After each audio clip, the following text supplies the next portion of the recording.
I'm with Wisam Shweiki from Action Aid Palestine. Now, Wissam, what is Action Aid? Action Aid is an international organization. We are part of an international federation that believes in fighting poverty and injustice around the world. That's the main motto of the federation around the world. Action Aid in Palestine, we are part of this federation that works in 45 different countries, and we are here since 2007. Our strategic objective focusing on working with young women, with people, documenting human rights violations in Palestine, and supporting the Palestinian national right to determine their own destination. And which country is supporting Action Aid? We work mainly in Global South in 45 different countries. So like in the Middle East, we are in Jordan, Lebanon, Syria, and Tunisia. We used to operate before in Egypt, but not anymore. We work in Tanzania, in Kenya, in Mozambique, in Ethiopia, in Uganda. Our headquarters is in South Africa. We work in South America, in Brazil, in Central America, in Guatemala, and we have one of the main affiliates in the federation also from Europe. Action Aid Denmark, Action Aid UK, Italy, Greece, don't want to forget anyone. So we have offices and branches in 45 different countries, but we operate and implement programs in 72 different countries around the globe, mainly in the Global South. So you're here in Palestine. Do you get to communicate and work with other Action Aids in the Middle East? The Arab Region Office is responsible for the implementation of projects and activities in Jordan, Lebanon, and Syria and Tunisia. In Palestine, because of the special context, we are more of an independent country program, but of course there is a lot of cooperation, especially when we talk about the refugees issue, because we have Palestinian refugees in most of the Arab countries. We are tackling climate justice issues, human rights issues, so it's more of a unified themes that we implement different kinds of projects in different parts of the world, but in each context you have your own way of implementation. And what sort of projects do you do? We do a lot of projects. The important thing that the project should serve our strategic approach and in line with our values and principles. So one of our biggest projects now focusing on enhancing the resilience and empowerment of young people and women in Palestine to create communities that are more justice, green, and resilient. So this is a big project now we implement now. This is the 6th year out of 8 years. We are committed to implement such a project, which supports 3 main areas of intervention. First one, civic and democratic participation, which is focusing on young people and trying to resist the shrinking political space, mainly for young people with a focus on young women.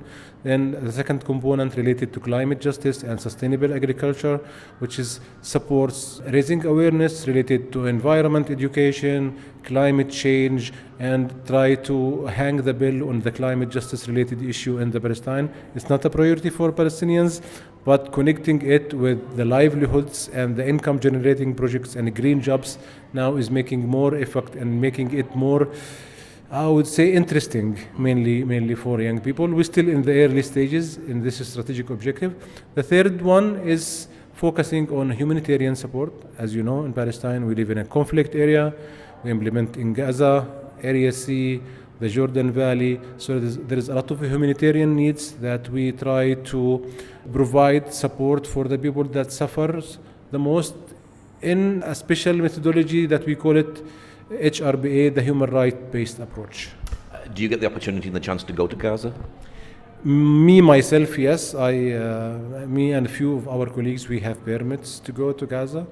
We have an office there in Gaza. We have 3 staff members there.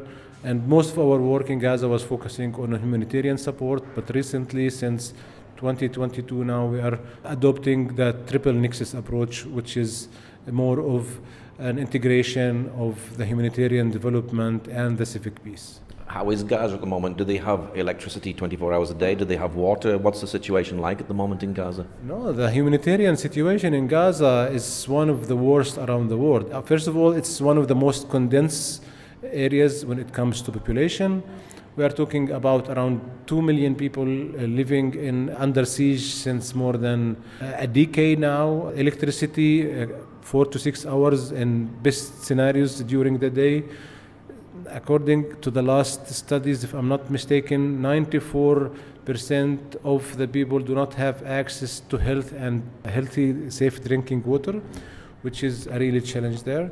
The military aggressions that happens from the occupation against Gaza creates more humanitarian need. The blockade around Gaza is increasing the humanitarian situation from bad to worse.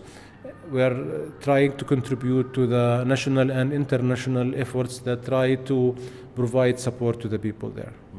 Now, there's a lot of youth here in Palestine. Tell us a bit more about the work that you do with the youth. Yes, young people, youth is one of the main focused community layers that we are focusing on.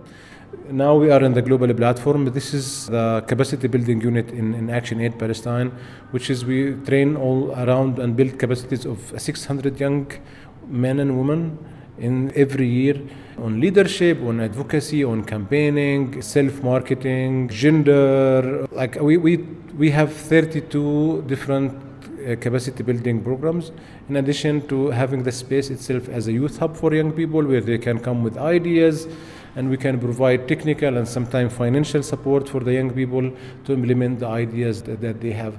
We have a lot of partners who are also working directly with young people, like the Alternative Information Center, like Masarat Center in the West Bank, other partners in Gaza, like the Women Research Center in Gaza, and also with Wifaq Society. Action Aid now is more of adopting the localization approach, which is creating more ownership for the local communities. So we work through our local partners. Apart from the global platform, which is we do direct implementation, most of our programs and activities is being implemented through local partners because we believe that will enhance the element of sustainability in the future. Do the youth feel hopeful? Oh, this is a big question. And you remind me with one of my mentors, and he asked me this question maybe in 2005. And I remember exactly what I said. We cannot afford losing hope. Definitely. The level of depression is very high. We are talking about young people who lived all their lives under occupation. Now there's new generations did not see a hopeful day. If you add to that the internal Palestinian division, some social challenges, the economic situation, the unemployment rate among young people is around 24 in general, but for the age group from 18 to 29, it increases up to 48%, which is a very high percent, and that leads to a lot of depression, loss of hope, and a lot of young people, they don't have safe spaces to learn from each other, to interact, to express themselves. So if you add the complex situation to Palestine to that equation, we reach to a conclusion that Palestinian young people are facing very difficult situation. But this raises the importance of the work that we do. We are contributing. We are not definitely going to solve this challenge by ourselves, but at least we can open a window, we can light a candle that might help young people to see during the long journey that they're going to have in their lives. So the training is very, very important. It is. The training it's a tool. It's not an end result. So the training itself, that's not what we are aiming for. The training in our methodology is a tool. We are aiming to support creating active citizens. So increasing the knowledge, the capacity building, adopting these 6 training principles, the participatory approach, the feminist lens, learning by doing, dreaming big, all these principles that we integrate in the design of the training and in the implementation and in the follow-up, that we hope that it provide, and we have evidence to that it provide knowledge, skills sharing, learning by doing, and increasing the skills between young people, that the collective of all of this help them to be more active in their lives on different levels, the personal level and the professional level. That's why we are having this methodology. We call it certification after action. So if you receive the training at the global platform for 5 days, you're not going to take the certificate until we do a follow-up with you after 3 or 4 months. Then you can prove how you used the knowledge or the skills that you gained from this training into your life, which is very important. So the training itself, it's a tool to support creating active citizens. Do you encourage the local economy? Yes, that's also one. When we're talking about climate justice and sustainable agriculture and entrepreneurship. These are main and key elements of our second strategic objective. We had too many projects for the last 4 years. We are phasing out in this year that supporting economic project and innovative project ideas for young people with focusing on young women in Hebron and Bethlehem in cooperation and partnership with the business incubator in Bethlehem University, the business incubator in Al Polytechnic University in Hebron. I think in the last 4 years we supported more than 25 innovative income generating projects for young people, and I think double that number for women in the remote areas in Area C. You're working with women. Tell us a bit about the work that you're doing with women. Yes, one of the most vulnerable groups that we work with in the Palestinian community are women because of lack of knowledge and awareness related to the women's rights, the social constraints, the injustice when it comes to equal wages, a lot of things related to the, I would say, wrong interpretation for religion and for local customs, especially when we go outside of the city, when we go outside to the villages, Bedouin communities, remote areas, Area C, you will find more suffering for the woman from many aspects. So we work on different levels. First of all, we know that one of the root causes for the human rights violation in Palestine, it's related to the existence of occupation. Then when we need to hold the Palestinian government accountable because there is a lot of shortage in the laws and policies that supports the woman's rights. Then we work with communities to fight the negative norms related to understanding the equality and the equity and the women's rights. Then we work with individuals.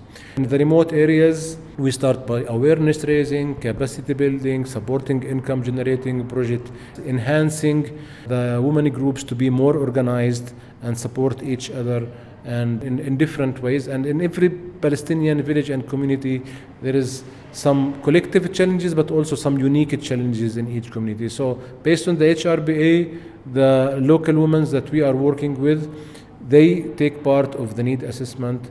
They participate in planning the projects and the idea, and we share responsibility with us during the implementation. We believe that empowering women comes from these 3 or 4 elements.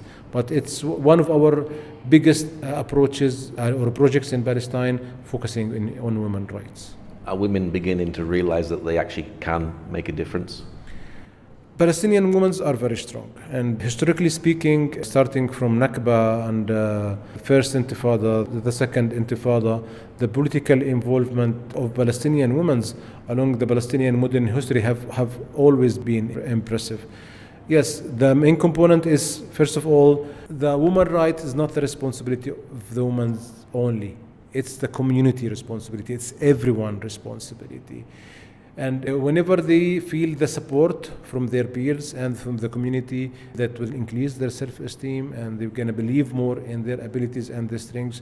And and here comes the importance of showing a successful role models, not from the big cities, not from the holders of masters and PhD. There's nothing wrong with that, but when we're talking about women who are living in the remote areas, we need to show models of success that comes from the same living conditions and situations and shed light on it and advocate for it and help us to mobilize and reach for more women. Does there need to be a change in government, Palestinian Authority, understanding more about human rights? We have a lot of agreements that we signed for. I'm talking about the Palestinian government. But what we lack is, first of all, the understanding for the meaning of this agreement, having an implementation mechanisms on these agreements on the ground, monitoring the rights that is mentioned in this agreement. We have, if you read the Palestinian labor law, you will see that there is no division between the woman worker's right and the male worker right. But practically on the ground, because the lack of monitoring, the lack of accountability, mainly for the private sector and some of the local NGOs and some of the international NGOs, you will find there is a lot of violation for the economic rights. And you can reflect that on different aspects of rights related to human rights. So these are very important areas that you're working in. It is, and yes, it is important because it comes from the needs We don't build any project upon our ideas. We build the project based on the community needs. So we do the need assessment, we do the analysis, we include the local communities in the planning. That's why what we do is really reflecting the needs of the communities that we're working with. And it is, from my opinion, I am a believer, it is very important. It's not enough, but again, we cannot afford losing hope. So despite the amount of reach that we have, the quality of work that we are doing is very high, and I believe that it will contribute to raising more awareness about women's rights, youth participation, supporting the Palestinian rights in general. Do you do emergency aid for people? Yes, that's part of our humanitarian intervention. Most of our humanitarian interventions were in Gaza. Some of them were in some of the locations in Area C. But again, that's also that connected with providing support with people through maintaining their dignity, applying to the core humanitarian standards, provide the support based on the needs of the people. And recently, now we are cooperating with Cash Working Group, the Protection Cluster, the Gender-Based Violence Cluster. We are working through international and national consortiums that really adopts these principles, and also thinking of Shia, of safeguarding when we are talking about women's. Are you seeing a difference in the community since you've been working in this? Definitely. If we are not seeing a difference there, that will lead us to change our approach. There is a difference. It's not as big as we are hoping, because as an organization, we have limited resources, and we have on different level, financial resources, human resources, and we can only intervene in certain areas. And of course, this requires budgets and a lot of administrative work. But the examples of success that we see among young people, among women, some of the communities that we are working with, the supporting in building the capacity and the sustainability of the local partners and organizations that we are working with, yes, we are seeing a difference. And if you go to our social media platforms, we share a lot of success stories from our different projects and programs. And that's very important to show people that, yes, it is difficult, it's not easy, you're not going to achieve 100% success, but if you managed to make a difference in the lives of a few people, then that's worth celebrating. We learn from our mistakes and we celebrate our successes, and this is how work can be done. What's your hope for the future? I hope that for a better future for Palestinians in general and for all the humanity around the globe. Since COVID-19, I thought that we learned a lesson, because we've seen how weak and vulnerable we are if we do not stand with each other. But unfortunately, after the pandemic red alert disappeared, we came back to the same practices that we used to do before the pandemic. I'm an optimistic person. I always see the light at the end of the tunnel, but I'm hoping for a better future for everyone, including myself and my family. What's your website, Facebook page for people that'd like to know more? We have two Facebook pages, one Global Platform Palestine, and the other one is Action Aid Palestine, and you can find us on Instagram too. And our website is actionaid.ps. Okay, Wissam, thank you very much. You are welcome, my friend.